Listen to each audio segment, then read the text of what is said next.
So I'm watching Hannity with Boebart, and I just can't believe that this guy's got this much arrogance. I don't like the guy. I think he's a criminal. Well, I shouldn't say criminal.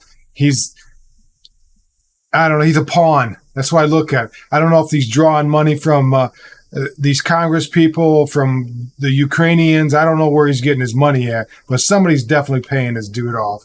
Now, you could think what you want. That's my opinion of this guy, because the direction he goes in, the pins that he wears on his chest, the way he talks to certain people, the way his comments are directed. Let's watch this clip, okay? Hi, time now tonight for the Hannity hot seat, and tonight we're joined by a Republican who opposed Kevin McCarthy's bid for Speaker on every single ballot. That is Colorado Congresswoman Lauren Boebert, and she says negotiations with McCarthy have been ongoing since the summer, but that her demands are not being taken seriously. Now, meanwhile, Kevin McCarthy's camp is now reportedly trying to determine which of the 20 votes against him are because of a policy disagreement versus a personal vendetta. Here now with reaction is Congresswoman Boebert. Now, Congresswoman, you tweet, Town Hall quoted you today saying the president, you said complimentary things about President Trump, needs to tell Kevin McCarthy that, sir, you do not have the votes. It's time to withdraw. Let me turn the tables, Congresswoman. Kevin McCarthy has 203 votes. Your side has 20. So if I'm going to use your words and your methodology and your math. Okay, so what I can't understand is they're labeling it sides. Okay, so he's calling it her side. Okay, you got 20, he's got 201, right? He doesn't have enough. He's never going to have enough, because these 20, even, if he gets a 201, he's not getting 18 more votes or 17. Okay, he's just not. I mean, unless he draws some from the Democrat, makes a deal with the devil, I have no idea. But watch how he talks to her. Isn't it time for you to pack it in and your side to pack it in, considering he has over 200 and you have 20? Sean, I understand the frustration. I promise you. But I'm not frustrated. You didn't answer my question. And we are hearing. Okay. He needs to shut up. I mean, if I'm looking at this guy and I'm thinking, dude, let her talk. You ask her the question. He asks her the question. Wait till you're done, and then he can comment. The guy is not a professional. He's not. I'm not frustrated. People who are still voting with Kevin McCarthy, You're who not are very answering my question. supportive of what we're doing, Shut up, and they're dude. cheering Shut us up. on. So there are more for us than are against us, and they are waiting for Kevin to cave. Okay. The American people are Congresswoman. certainly frustrated by. I'm frustrated by you not answering a direct question. Okay. You said. See, that is not professionalism. That's schoolyard. We're in a discussion with a bully, right? That's the way I look at it. I mean, I don't know what you guys are thinking, but I don't like either one of these people myself. She sounds like a squealer to me. I don't know, whatever. I mean, that's not that I don't like her. Okay. It's just that, just make your point, don't come on these shows. That's what I look. You're looking for drama. Okay. And this dude, he's got his agenda. He's up there with the old school McConnells, the rest of these guys that are a bunch of rhinos. He's a rhino. He's getting paid by somebody. Fox News is garbage. Okay. As far as I'm concerned, you know what I mean? These guys don't represent, I'm not a Republican. Okay. Let me get that straight. I am not a Republican.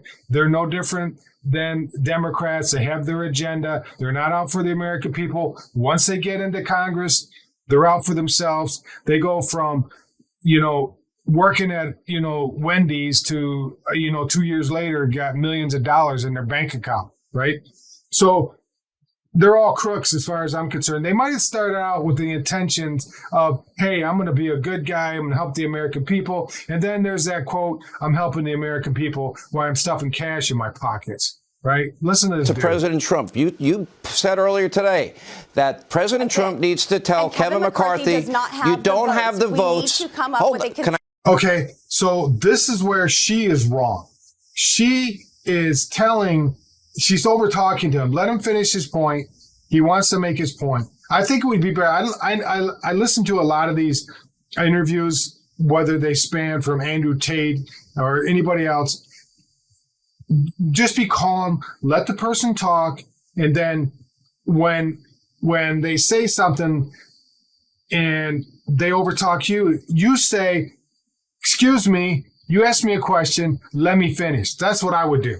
Don't overtalk them trying to get it. This is the whole conversation. They're constantly overtalking each other. Can I finish? Candidate to elect a Speaker of the House. You don't have the votes, and it's time to withdraw. He has 203. Your side has 20. Why is it time for him to withdraw and not you when he has so many more votes? It's what a dumbass question. I mean, because they're not going to vote for the dude. That's why. They're not going to just throw in your cards and say, hey, you know what? I quit. They're not going to give up. And McCarthy, I don't know how many times you got to go through. I don't know why this dude gets a special, I say, listen, man, you lost 6 times, dude. I mean, you're not going to get it. It's just not, hang it up. We know you want this job. You're getting, paid for by the World Economic Forum. Who's ever in charge out there is paying you. That's why you're going to quit. I think this dude, they told him, listen, man, if you don't get this position, your whole family's suicidal. Okay? That's simple as that. I mean, it might be kind of, I don't know, for me to say that, but. Well, Sean, he needs 218, and he does not have 218. We've been trying to work this out in private, as you said. Dude, you're right. They don't have 218. I mean, that's elementary. That's the math. They're not giving up. Well, why can't he give up? Oh, my goodness. For months. But Kevin McCarthy didn't even want to listen to us until his disappointing midterms. We all want a unified party, but this isn't chaos. It's a functioning constitutional republic. When everything is said and done, I like the cliche. House Republicans will be stronger and better prepared to lead than we ever have before. I believe that this is what our founding fathers intended, and this is showing that our votes are working. Our votes aren't just a cast. Congresswoman, I'd ask you not to filibuster.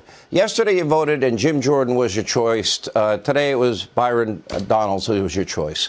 Tomorrow I don't know who you're going to vote for. But the bottom line is you still only have 20 votes. Let me ask you this. Kevin McCarthy. We're proving that we're open to a menu of options. Many different you're proving that 20 people don't want Kevin McCarthy at this time. But my question to you is this. We are proving that there are many options. My question to you is, did you support Kevin McCarthy's commitments to America?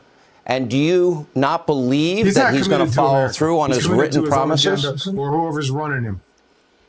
His commitment to America is not as strong as I would like it to be. And we have been working on the rules to change the structure of how Washington, D.C. is run and operated. Sean, you know more than anybody how broken this town is. This is something that we have an opportunity to rebuild, to restructure. Congresswoman, and it takes the right tools and the right leadership to do that. Border security, energy independence, debt reduction, and when we asked him to put forward the Texas-built border plan, he refused. And then, he's willing to bring back the exact plan that worked under Donald Trump. And then he also has pledged investigations into the FBI and DOJ, the influence peddling of the Biden family, the origins of COVID and Anthony Fauci, the withdrawal from Afghanistan. My question is, right speaker. Do you support? And it's not going to be Kevin McCarthy. Do you support all of those agenda items he promised?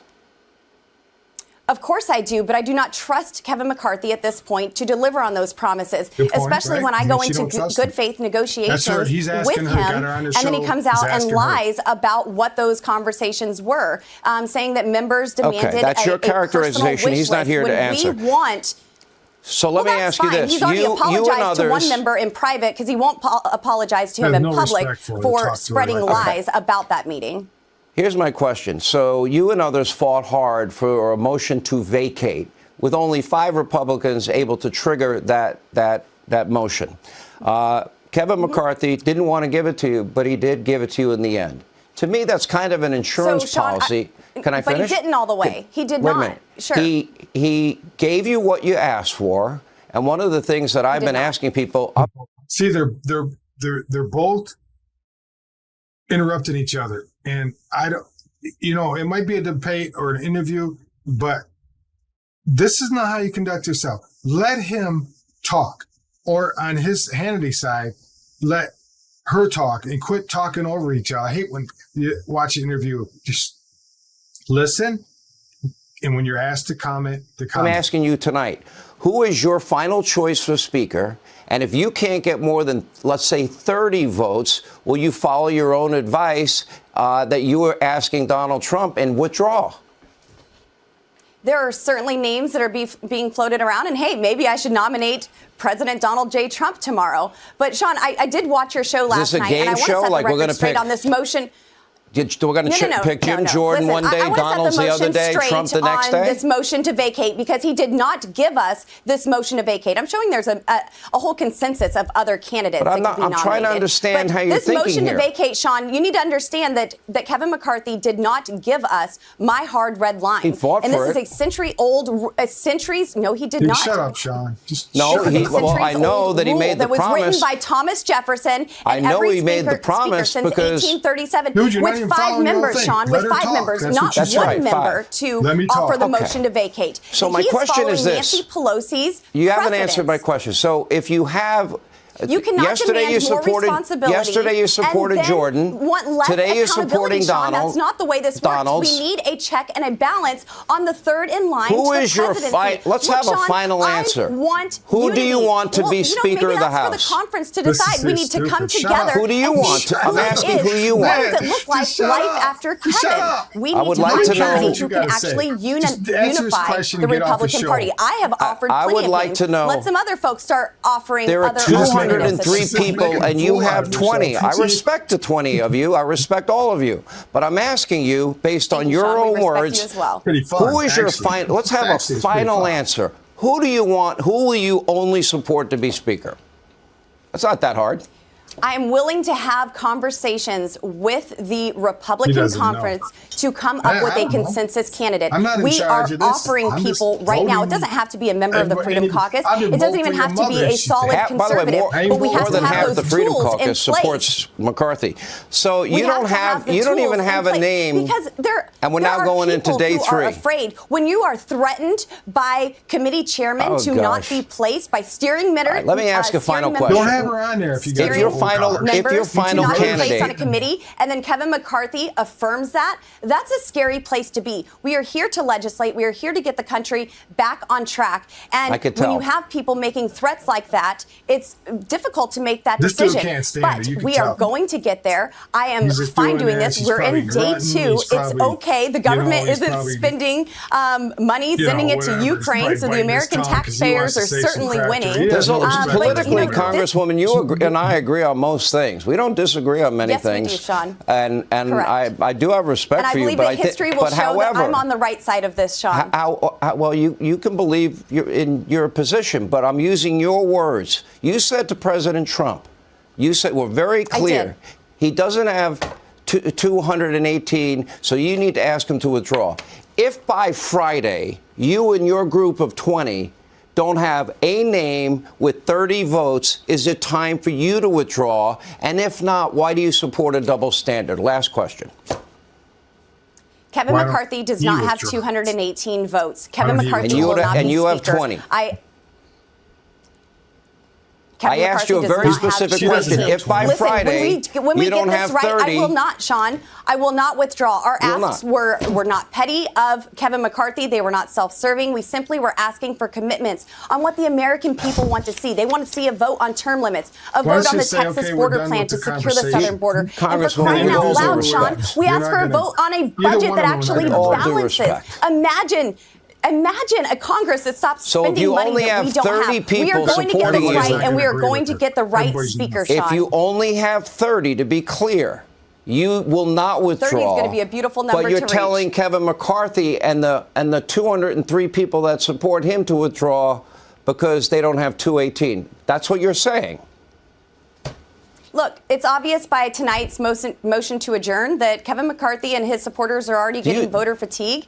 And I asked you a simple question, Congresswoman. I feel like I'm getting a liberal I'm not going an to answer support from a Kevin liberal. McCarthy, Sean.